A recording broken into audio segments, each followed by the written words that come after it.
ಎಷ್ಟೇ ಆದರೂ ಅವರು ತಮ್ಮ ಸಹೋದರರಲ್ಲವೇ? ಬಾಬಾ, ಈಗೇನು ಮಾಡುವುದು? ಆ ಕೃಷ್ಣ ಸಂಧಾನಕ್ಕೆ ಸಮ್ಮತಿಸುವುದೇ ಅಥವಾ ನಿರಾಕರಿಸುವುದೇ? ಕೃಷ್ಣನು ಶಾಂತಿಗಾಗಿ ಹೀಗೆ ಬಂದವನಲ್ಲ. ಹಾಗಿದ್ದರೆ ಕೌರವೇಶ್ವರ ಸಾರ್ವಭೌಮನ ವೈಭವವನ್ನು ತೃಣೀಕರಿಸಿ ಆ ದರಿದ್ರನಾದ ವಿದುರನ ಮುದುಕುಚೋಪಡಿಯನ್ನು ಆಶ್ರಯಿಸುತ್ತಿದ್ದೇನೆ. ಪ್ರಾರಂಭದಲ್ಲಿಯೇ ಸಹಿಸಲಾಗದ ಅಪಮಾನ, ಭಕ್ತಿ ವೈರಾಗ್ಯಗಳಿಂದ ವಂಚಿತನಾಗಿ ಈ ಅಪಮಾನವನ್ನು ನೀನು ಹೇಗೆ ಸಹಿಸುವೆ ದುರ್ಯೋಧನ? ಹೇಗೆ ಸಹಿಸುವೆ? ಭಾವ, ಆ ಕೃಷ್ಣನಲ್ಲಿ ನಿನಗೆ ಇಷ್ಟೊಂದು ಕೋಪ ಬೇಕೆ? ಕೃಷ್ಣ ಅವನ ಕಬಡ್ಡಿ ವಂಚಕಿ ಮಾಯಾವಿ, ಜೊತೆಗೆ ನಾರಿ ಚೋರ. ಕಳೆದ ವರ್ಷದಲ್ಲಿ ಕ್ಷತ್ರಿಯರನ್ನು ನಿರ್ಮೂಲನೆ ಮಾಡಬೇಕೆಂದರೆ ಅವನು ಅವತರಿಸಿರುವನು.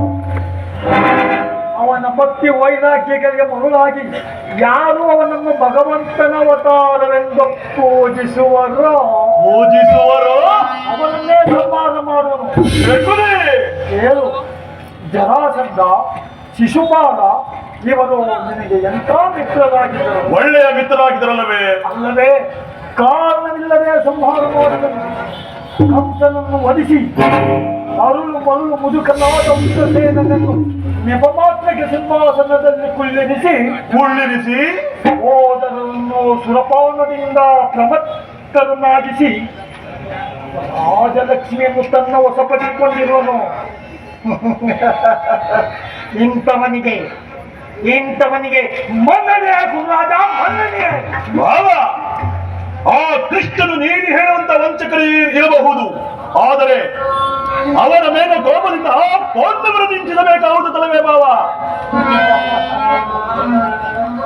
ಈ ನನ್ನ ಸೋದರನ ಬಾಯಲ್ಲಿ ಪಾಪ ಕರ್ಮಗಳನ್ನು ಇಲ್ಲಿ ಕೇಳು ಸೋದರಿಯ. ಇವರು ಪಾಂಡವರು, ಇವನು ಕೃಷ್ಣ, ಇವರು ಪಾಂಡವರು. ಎರಡು ದೇಹಗಳ ಒಂದೇ ಆತ್ಮ ಇದ್ದಂತೆ ಪಾಂಡವರನ್ನು ಕೃಷ್ಣನಿಂದ ಬೇರ್ಪಡಿಸಲಾಗಿದೆ. ಏಕೆಂದರೆ ಅವರೆಲ್ಲರೂ ಕೃಷ್ಣನ ಆಜ್ಞಾಧಾರಕರು ಇರಬಹುದು. ಒಂದು ವೇಳೆ ಕೃಷ್ಣನ ಸಂಧಾನಕ್ಕೆ ಸಮ್ಮತಿಸಿ ನೀನು ಪಾಂಡವರಿಗೆ ಆಶ್ರಯವನ್ನು ಕೊಟ್ಟೆಯಾದರೆ ನಿನ್ನ ವಿರೋಧಕ್ಕೆ ಇಲ್ಲ.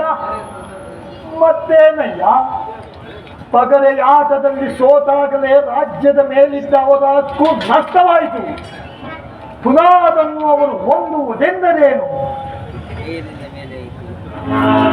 ಕ್ಷತ್ರಿಯ ವೀರರಿಂದ ಅನುಭಕ್ತಳಾದ ಕುರುಭೂಮಿಯ ರಾಜಲಕ್ಷ್ಮಿಯನ್ನು ಭಿಕ್ಷುಕರ ಯಾಚನಾಂಜಲಿಯಲ್ಲಿರುವುದು ನಿನಗೆ ಉಚಿತವಲ್ಲ. ಪಾಂಡವರು ರಾಜ್ಯಕ್ಕಾಗಿ ಹಂಬಲಿಸುತ್ತಿದ್ದರೆ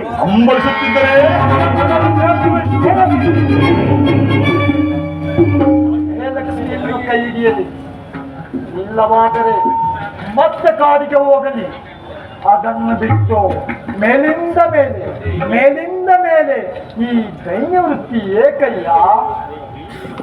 ಸರಿ, ಹಾಗೆ ಹೇಳಿದೆ ಸೋಮರಾಜ.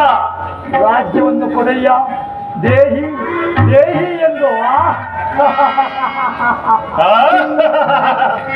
ಮಾವ, ಈ ಕುರು ಸಾಮ್ರಾಜ್ಯವೇ ಕೊಚ್ಚಿಕೊಂಡು ಹೋದರೂ ಸರಿ, ಹೋಗಲಿ. ನಿನ್ನ ಸಲಹೆಯವನ್ನಾಗಿ ನಾನು ಬೇರೆ ಯಾವ ಕಾರ್ಯವನ್ನು ಮಾಡುವುದಿಲ್ಲ ಮಾವ. ಮಾಡಕೂಡದು ಸೋದರಯ್ಯ, ಮಾಡಕೂಡದು.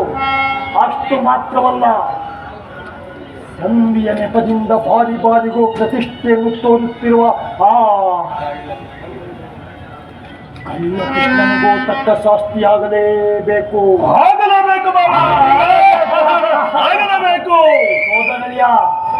ಸೋದರಯ್ಯ, ಈ ವಿಚಾರದಲ್ಲಿ ನನ್ನದೊಂದು ಸಲಹೆ ಇರುವುದು. ಏನದು ಸಲಹೆ ಮಾವ?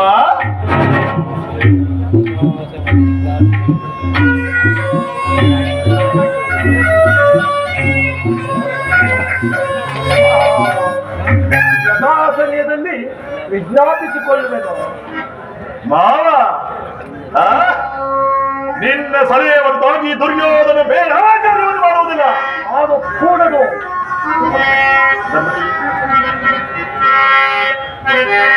ಧರ್ಮಕ್ಷೇತ್ರ ಇದು ಕುರುಕ್ಷೇತ್ರ.